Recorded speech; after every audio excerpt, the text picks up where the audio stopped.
Bueno, yo quería aprovechar esta noche para ir a la palabra del Señor, al Evangelio de Juan.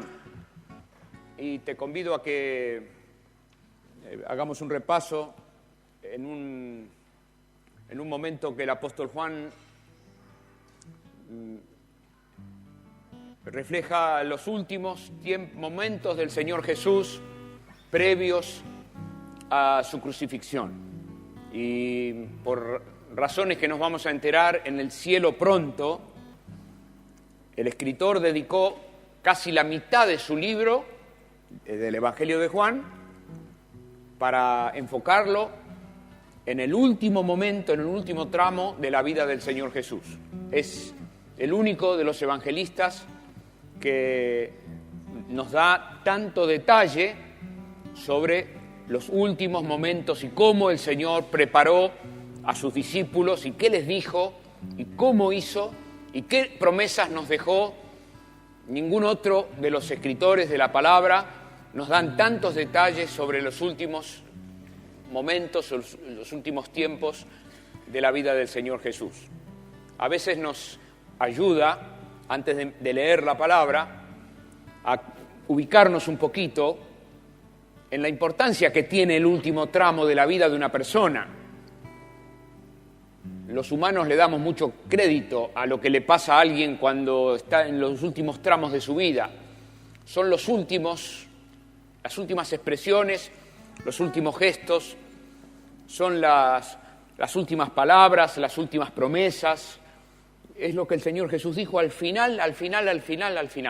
Tan al final que para que cada uno nos acordemos, el Señor Jesús fue crucificado el viernes a la mañana.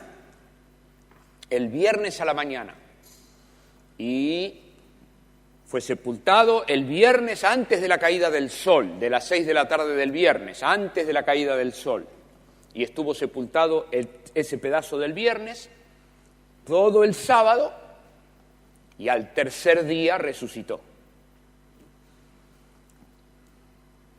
Lo que vamos a leer esta noche ubica al Señor Jesús el jueves a la noche.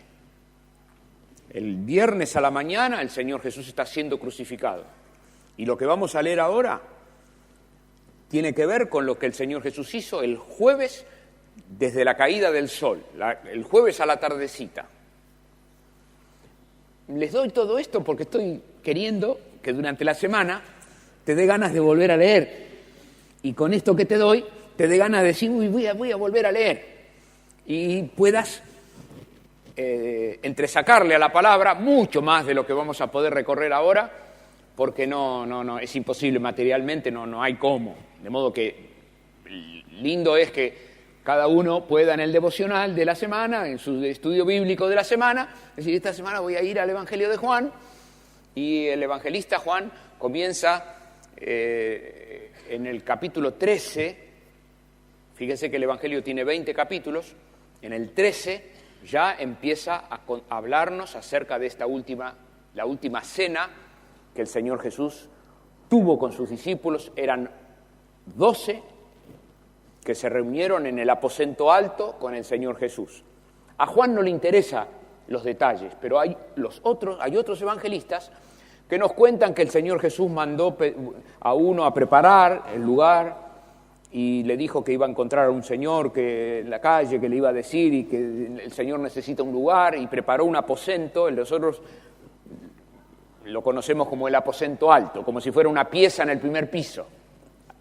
Es así, una cosa así. Había un salón en el primer piso donde el Señor Jesús reunió a sus discípulos justamente a celebrar lo que Andrés acaba de referirnos acerca del Cordero de la Pascua, que refería al pueblo de Israel en la antigüedad, eso que Andrés acaba de contarnos acerca de lo que pasó con el Cordero muerto y los dinteles de las puertas pintados, quedó instituido como una fiesta. Todos los años se memorizaba ese día y la fiesta esa se llamaba la Pascua.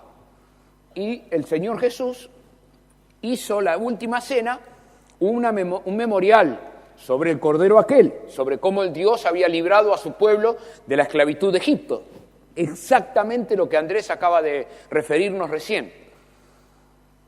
Y yo estoy haciendo el relato porque no tengo tiempo para leerlo todo, pero estoy contando que vos en la semana vas a ir a leerlo. Y cuando entraron al aposento alto los 12 discípulos, cada uno miró al costadito, pero nadie se dispuso a servir al otro, y el Señor Jesús sí se dispuso, se puso una toalla a la cintura y se dispuso a lavarle los pies a sus discípulos. Fue una experiencia comunitaria, de grupo, muy hermosa que el Señor Jesús les dejó. La última noche se iba el Señor. Y esa noche ya el Señor estuvo hablándoles más acerca de que el Señor se iba, y a los discípulos no les caía la ficha de que el Señor se iba. Estaban cómodos con Él y además estaban asombrados de las cosas que el Señor Jesús hacía. Estaban deleitándose, viviendo los mejores años de su vida al lado del Señor Jesús. Cada día había una sorpresa, había una muestra de poder de Dios, un deslumbre de su gracia.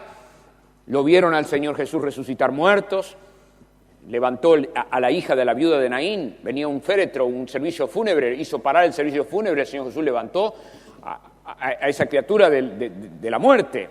Lo vieron resucitar a Lázaro, lo vieron liberar demonios, lo vieron reprender al viento, a la mar, o sea, vieron la pesca milagrosa, vieron multiplicar peces y peces, o sea, vieron cosas que no estaban acostumbrados a ver, y nosotros tampoco. Pasaron 20 siglos, nosotros tampoco. Leemos la Escritura y nos quedamos maravillados de la manifestación de poder que el Señor tenía con la autoridad que lo hacía inmediatamente. Toma tu lecho y anda, y ¡pac, pac! Arriba. Tomó a ti te digo, levántate, y era la voz de Dios en el Señor Jesús, deslumbrante. Los discípulos estaban escuchando la sabiduría del cielo y conviviendo con el Señor Jesús. Una maravilla, estuvieron 3 años, día a día, caminando por acá, por allá, por acá, por allá, por acá, por allá, y el Señor fue diciéndoles que Él iba a ser muerto, pero ellos no entendían, y esta noche les lava los pies y les dice: si yo soy el Maestro y les he lavado los pies, pues háganlo ustedes también entre ustedes. Ámense. En esto conocerán que son mis discípulos, si se aman los unos a los otros, con un amor sano, un amor que no especula, un amor que se compromete. Es un amor puro. Es un amor que se involucra, que se ensucia con el otro. Es un amor que se expone. Es un amor vulnerable, que se abre a ser ayudado, que se abre a ser atendido, a ser servido. Bueno, en el correr de la cena, cuando iba corriendo la cena, usted va a leer en los versículos siguientes que el Señor Jesús les contó a sus discípulos ya muy abiertamente que Él sería muerto, que los principales sacerdotes iban a tomar mano de Él, que iba a morir una muerte injusta, que Jesús moriría por razones injustas. El clima de la noche se puso triste porque los discípulos se dieron cuenta que el Señor estaba hablando con una contundencia que no era, o sea, estaba hablando la última noche, mañana a la mañana está crucificado, o sea, que la elocuencia que el Señor Jesús estaba usando para hablar era ya muy cortante. La noche avanza y el Señor saca el tema de la traición y le dice que de entre el grupo hay uno que lo va a traicionar, que está en el grupo, que es como que pertenece al grupo, como los demás, pero el corazón de él ya no está en el grupo. Está físicamente ahí en la reunión, en el encuentro ese, pero su corazón está ya lejos. Y el Señor lo que hizo fue poner ese asunto sobre la mesa. Es como si Jesús hubiera iluminado un costado que no se veía. Cuando dijo eso, los discípulos empezaron a preguntarse, ¿seré yo Señor? ¿Seré yo Señor? ¿Seré yo Señor? ¿Seré yo Señor? ¿Seré yo Señor? Al extremo de que el Señor dice, no, el que moja conmigo, ese es. Y había uno que estaba mojando ahí en la sopa. Usted se imagina el impacto que causó en los demás. Los demás se quedaron, ¿cómo puede ser que uno de nosotros que estuvo 3 años y pico caminando al lado del Señor haya sido tan canalla como para traicionarlo? Una noticia horrible. Horrible. Fue muy horrible porque ninguno se la esperaba. Nadie del grupo se lo tenía marcado a Judas. Ninguno de ellos ya lo había visto a Judas en alguna agachada previa como para decir, es este. Ni tampoco Judas era Judas era el tesorero del grupo, era un muchacho que estaba en la consideración de ellos. Y cuando el Señor Jesús mandó a sus discípulos ir a evangelizar de 2 en 2, Judas fue como uno más. Y cuando llegó la hora de que el Señor lo denunció, ninguno de los demás discípulos dijo es Judas, sino que cada uno se preguntó por sí.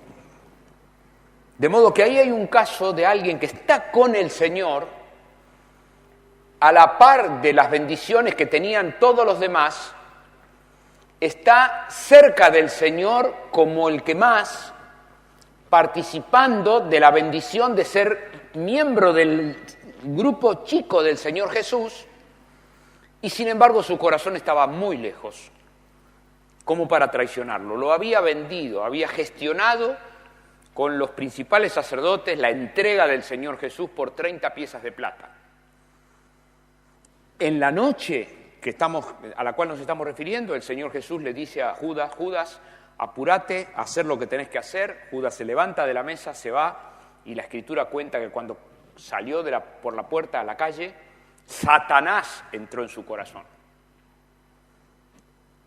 Usted se imagina el clima que quedó cuando Judas se levantó. Después que el Señor Jesús lo denunció, Judas se levanta y se va. Quedó eso hecho una heladera. Pero no quedó ahí la cosa, sino que cuando el Señor Jesús se refiere a que va a ser entregado,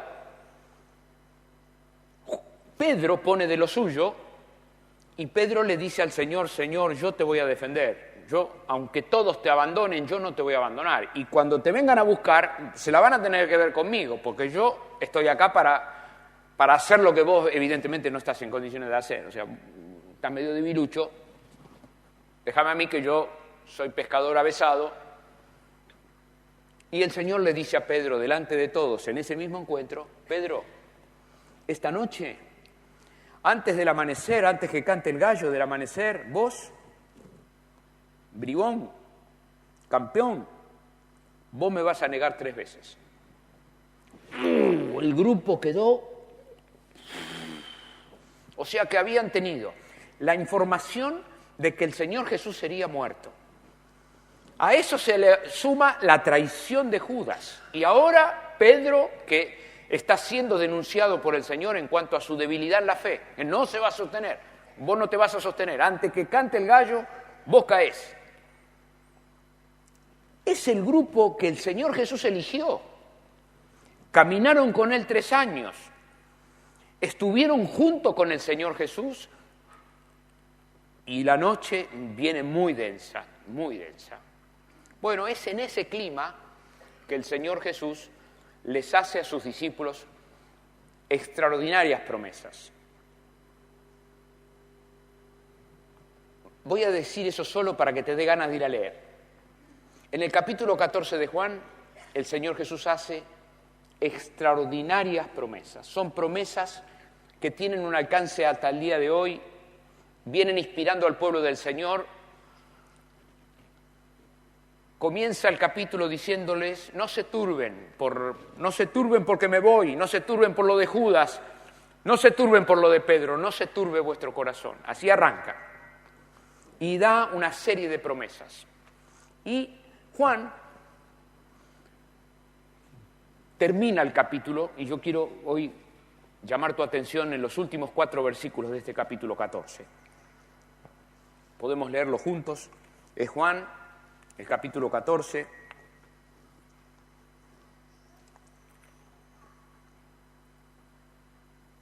Versículo 28. Estoy salteando un festín de promesas que están ahí. Si te las perdés, te recomiendo no dejes de leer y buscarle, pedirle al Señor que te dé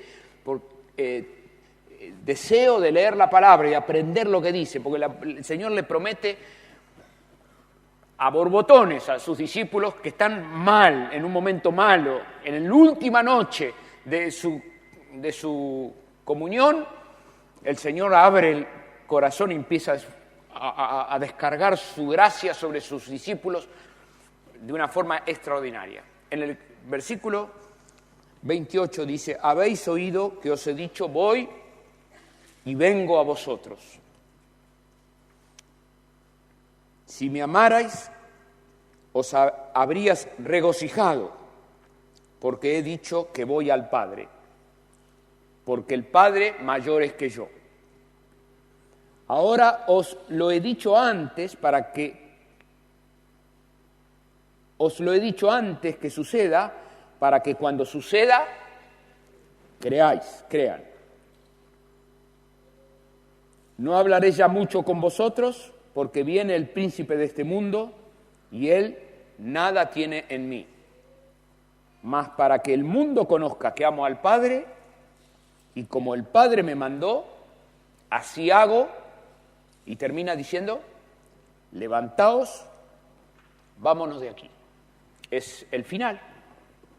El encuentro en el aposento alto está a punto de terminar. Levántense y vámonos de aquí. Se termina en el capítulo 16 y 17 de Juan, el capítulo 15, el 16 y el 17 de Juan, ocurren en el camino. El Señor Jesús sigue enseñándoles a los discípulos y sigue hablándole a los discípulos en el camino, ya desde el lugar donde estaba el aposento hasta la ciudad, todo el camino, el trayecto, el Señor Jesús sigue hablando con sus discípulos y Juan nos da 3 capítulos de información acerca de lo que el Señor Jesús siguió diciendo luego que esta reunión había concluido. Pero acá tenemos 4 versículos que nos muestran verdades extraordinarias que yo quisiera abrir, ayudarte a aflojar para que tu lectura sea más simple, más sencilla, que puedas comprender mejor, más. Quisiera hacer ese trabajo esta noche. Y lo primero que el Señor Jesús dice, habéis oído que os he dicho, voy y vengo a vosotros. Si me amaran, se habrían regocijado porque he dicho voy al Padre. Bueno, este es el Señor Jesús que habla. Y vuelve a decir, ¿vieron que les dije que me voy? Y cuando yo les dije que me voy, ustedes se entristecieron. Y el Señor Jesús les ayuda a que entiendan que lo están amando con un amor corto, un amor pequeño. O sea, es un amor posesivo, es un amor quédate acá, es un amor de no te vayas. Y el Señor Jesús dice, si ustedes me amaran, efectivamente me amaran, ustedes se habrían regocijado de que yo les digo que me voy al Padre. ¿Por qué dice el Señor Jesús esto? Bueno, en primer lugar lo que está haciendo es ayudándonos a todos los lectores a entender que los apóstoles, estos discípulos, no eran superhombres, sino que eran personas que estaban caminando su fe rudimentaria antes que el acontecimiento de la cruz ocurriera. Ellos no tenían la obra de la cruz consumada, ellos no tenían la resurrección del Señor Jesús ya ocurrida, tampoco tenían los evangelios escritos, ni tenían la palabra para poder meditar, sino que ellos iban momento tras momento sin texto para leer. Lo máximo que podían leer era una escritura del Antiguo Testamento. Pero ellos, la historia, les estaba ocurriendo en vivo. A ellos les estaba ocurriendo en vivo ahí. El Señor Jesús estaba diciendo lo que nosotros hoy leemos y podemos detenernos y meditar y pensar. Ellos les estaba pasando. El Señor Jesús estaba ahí con ellos. Y el Señor nos muestra, nos deja escrito, la debilidad, la precariedad en la cual estaban funcionando sus discípulos. Ellos no tenían el Espíritu Santo derramado en el corazón. No había llegado Pentecostés. Tampoco tenían los escritos que nosotros tenemos hoy para saber más acerca de la obra del Señor Jesús que nos dejaron los apóstoles Pablo, el apóstol Pedro, el apóstol Juan, o Judas o Santiago. No estaban esos escritos, o sea que ellos estaban funcionando en vivo, yendo un momento a la vez y aprendiendo de la experiencia de lo que el Señor Jesús les iba trayendo. No habían visto la obra consumada del Señor Jesús en la cruz todavía el Señor no había muerto. Y el Señor les decía que se iba al Padre. Bueno, era una cosa rara, ¿qué es esto que se va? ¿Qué querrá decir? ¿Qué? Y el Señor les dice, si ustedes me amarían con un amor maduro, se alegrarían por mí que yo voy a volver al Padre. Porque yo he venido del Padre, el Señor Jesús nació siendo en forma de Dios, no estimó el ser igual a Dios con lo cual quedarse, sino que se despojó a sí mismo y se humanizó, se humanó. Y el Señor Jesús era Dios totalmente Dios, y el Señor Jesús era totalmente un hombre a la vez. En su costado divino, el Señor Jesús era Dios, igual en esencia a Dios, el Padre, e igual en esencia al Dios eterno que siempre fue. En su humanidad, el Señor Jesús se despojó a sí mismo, estaba sometido al cuerpo, estaba sometido al tiempo, al reloj, y estaba sometido al espacio del jueves, del viernes, del sábado, que hoy es martes, que hoy es miércoles.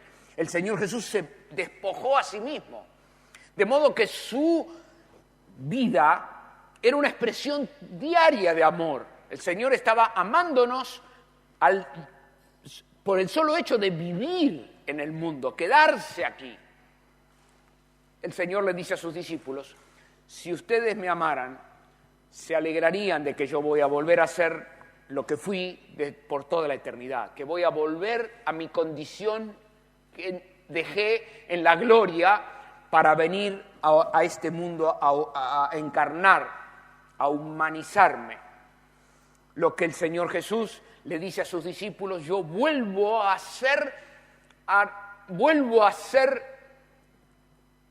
ocupar mi lugar.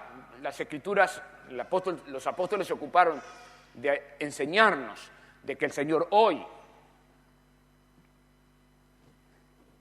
ha recibido toda autoridad en el cielo y en la tierra, que Dios le dio al Señor Jesús un nombre que es por sobre todo nombre, que el Señor Jesús recuperó el lugar que Él había tenido desde antes de la fundación del mundo, que el Señor Jesús es Dios y que es el Señor Jesús el que va a volver a buscarnos, ya no en una expresión pequeña, humanizada, de un niño en Belén, sino que la próxima venida del Señor Jesús será en esplendor y gran gloria.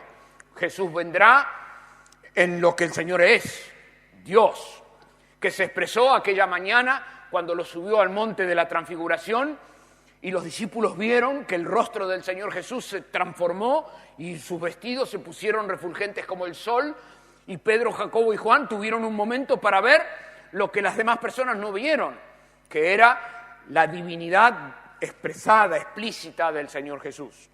Algo como pasó con Saulo cuando iba camino a Damasco y se le apareció una luz del cielo que lo cegó y Saulo cayó como muerto y la voz del cielo le dijo: Saulo, Saulo, ¿por qué me persigues? Y cuando la voz les fue más clara, a Saulo le dijo: yo soy Jesús a quien tú persigues.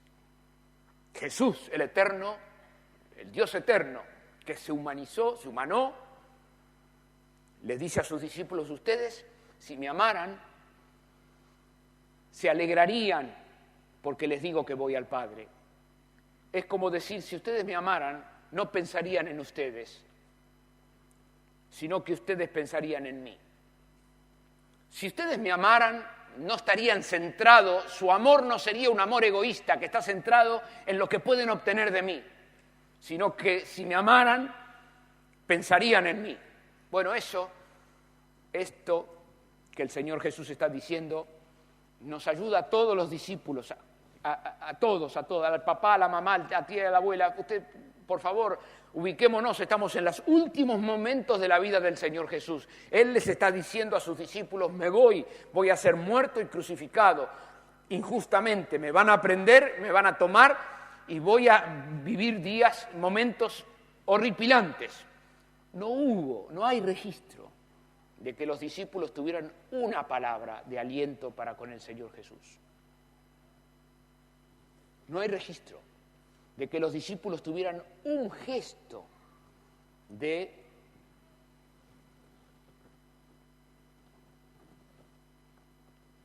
y el Señor se los muestra acá. Ustedes están tristes porque están centrados en ustedes mismos, su egoísmo los mata. Su egoísmo los destroza, los va a mantener tristes siempre. Van a ser personas tristes porque están centrados en un amor egoísta, que está pensando solamente en sí, y están tristes porque yo me voy. Bueno, esta es una lección del amor extraordinaria. Jesús dice: nadie tiene mayor amor que este, que uno ponga su vida. El amor del cual habla la Biblia, que Dios derrama en nuestro corazón, es ese amor. Es un amor que nos llama a amar a costo. Que amar aunque no nos amen. Y amar aunque nuestro amor no sea correspondido. Es un amor que este mundo no conoce. Es un amor que la sociedad moderna no conoce. Le resulta jeringoso. Bueno, lo triste sería que dentro del pueblo del Señor haya personas que también les resulte jeringoso el amor de Dios. El amor que Dios, del cual habla la Escritura, es un amor que se pone en el lugar del otro, que piensa en el otro, que paga un costo por amor al otro, y el costo que está dispuesto a pagar es su propia vida, a su costo. Somos discípulos del Señor Jesús, llamados a seguir a nuestro Maestro, a imitarlo, a ejecutar la vida que nos dio, a liberar la vida que Él nos dio. Y la vida que Él nos dio es una vida capaz de amar a quien no nos ama y a perdonar a quien no merece nuestro perdón y a desearle bien a aquel que nos ultraja y a aquel que nos persigue.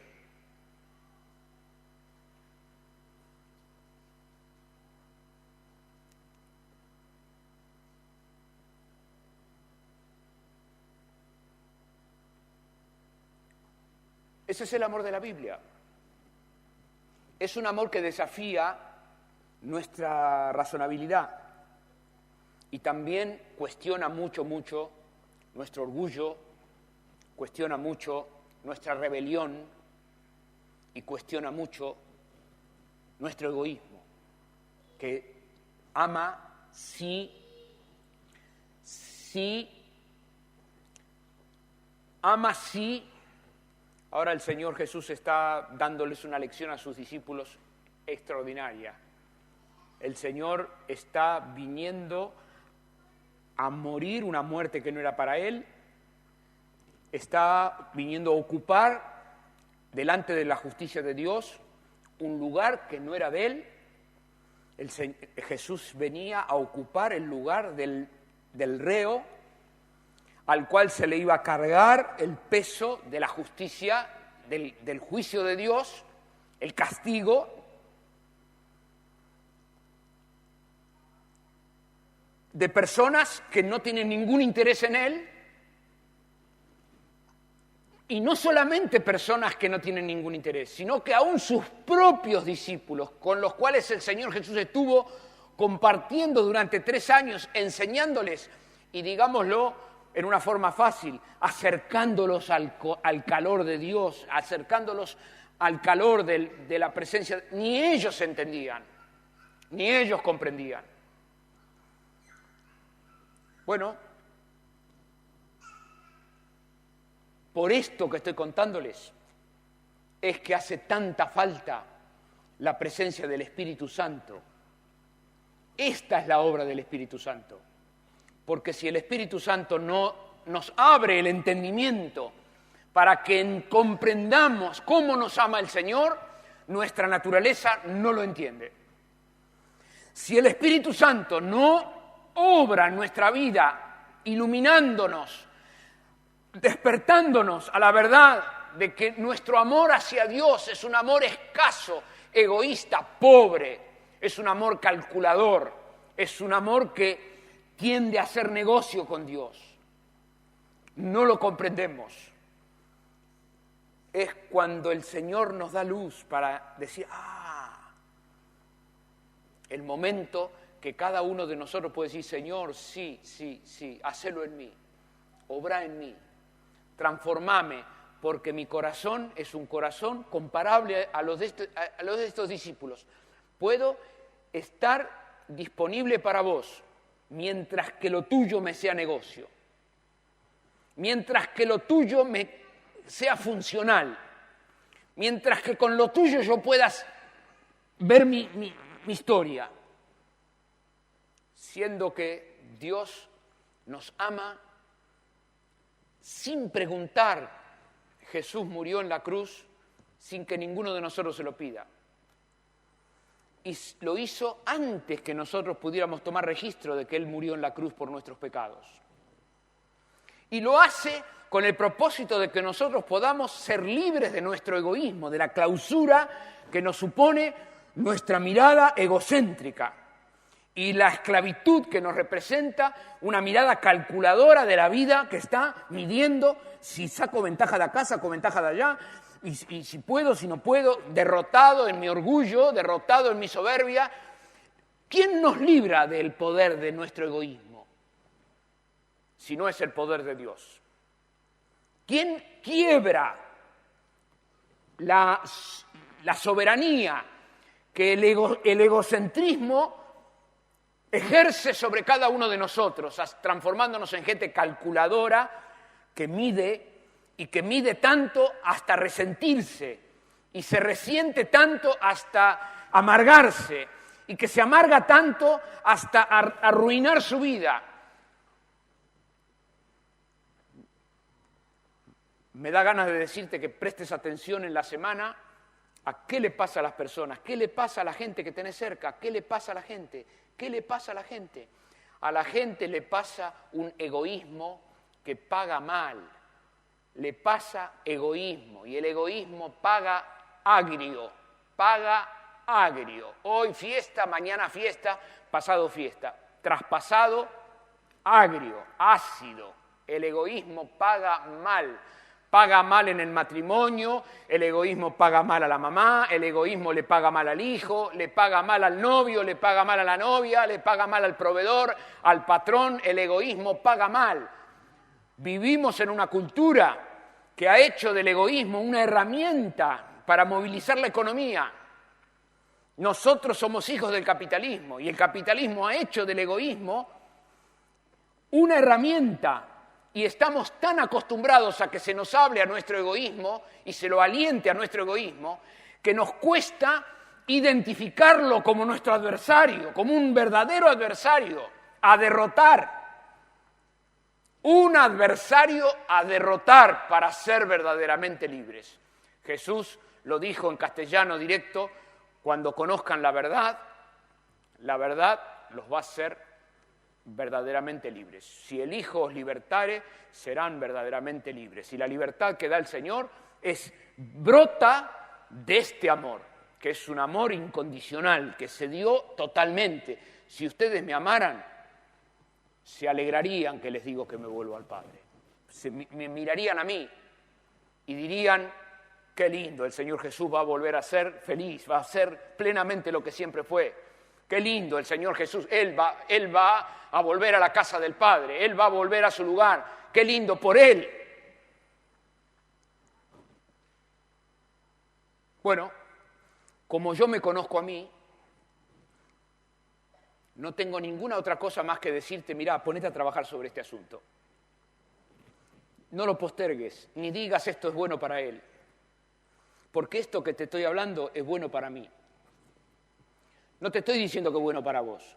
Es necesario para mí. Necesitamos trabajar este asunto. Necesitamos disciplinar nuestro egoísmo. Y necesitamos mortificar nuestro egoísmo. Mortificarlo voluntariamente, a propósito.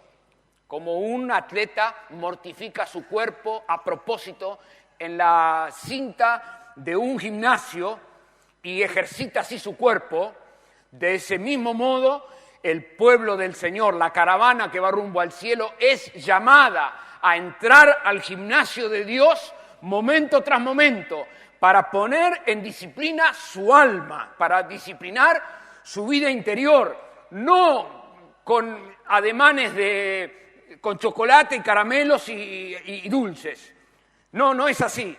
No es con pizza y con fideos y con mortadela y con salame. No es así. No guardo la línea, no cuido mi cuerpo así. Cuando pongo a mi cuerpo en servidumbre, le digo mañana a la mañana unas frutas y a la tarde una sopita y a la noche voy a salir a caminar. Y al regreso de la caminata, una banana bien pisada, una manzana, y bajé 1 kilo. Y logré, estoy mejor con el colesterol, y acomodé los triglicéridos, y va mejor. ¿Y qué estoy haciendo? Mañana a la mañana aprendí la dieta de la superestructura que me dieron un nombre nuevo. ¿Qué es eso? Buena dieta para el cuerpo. Bienvenido al cuidado del cuerpo. Pero nosotros estamos aquí en una comunidad cristiana y en una comunidad cristiana se habla de lo más importante, se habla del corazón, se habla de la vida interior, se habla del carácter. Se habla del carácter. Y si vos le estás dando a tu carácter mucho caramelo, si le estás dando mucha pasta a tu carácter, diciéndole que sí, todo lo que tu carácter te pide, te recomiendo que vengas a leer las Escrituras y a mirar lo que el Señor Jesús hizo por nosotros y el ejemplo que el Maestro nos da para que sigamos sus pisadas. Somos llamados a ser discípulos de Jesús y nuestro carácter necesita disciplinarse en el gimnasio del que todo lo sabe, del que todo lo puede, momento tras momento. Si me amaran, se alegrarían que les digo que voy al Padre. Que esta noche tu esposa te diga: si me amaras, te alegrarías. Y le digas: sí, me alegro por eso. Coincidimos. Y que puedas amar a tus hijos, puedas recuperar, refrescar tu amor. de una forma práctica, que tu práctica de la semana sea una práctica de verdadero amor, costoso a veces, pesado, incomprendido. Bueno, quiero decirle que para mí me resulta un gran consuelo que el Señor Jesús, ni los discípulos del Señor Jesús lo vieron a Él y lo rescataron del momento que estaba viviendo. Quien ama puede sobrellevar en victoria la incomprensión. Cuando estamos en el proceso de amar, vamos venciendo con el bien el mal. Y ya no estamos pendientes de si otro se ocupa de nosotros. Ya no estamos pendientes si otro, porque el amor nos puso en función del otro. El amor nos puso en función del otro. Y eso nos libró de nosotros mismos. Y nos olvidamos de nosotros mismos. Y no hay mejor victoria que vivir olvidado de sí mismo. Vivir olvidado de uno mismo. Lo más grande que te puede pasar. Bueno, filtre su problema con esto. Pase sus historias por este filtro y se va a encontrar con que el 85-96% de nuestros problemas es yo, y me hizo y me dijo, y yo. Si alguno quiere seguir en pos de mí, dijo Jesús, tome su cruz cada día y sígame. Y mañana a la mañana, sopa, ensalada, agua mineral. Que el Señor te bendiga hoy. Mi querido caminante, que el Señor te bendiga hoy.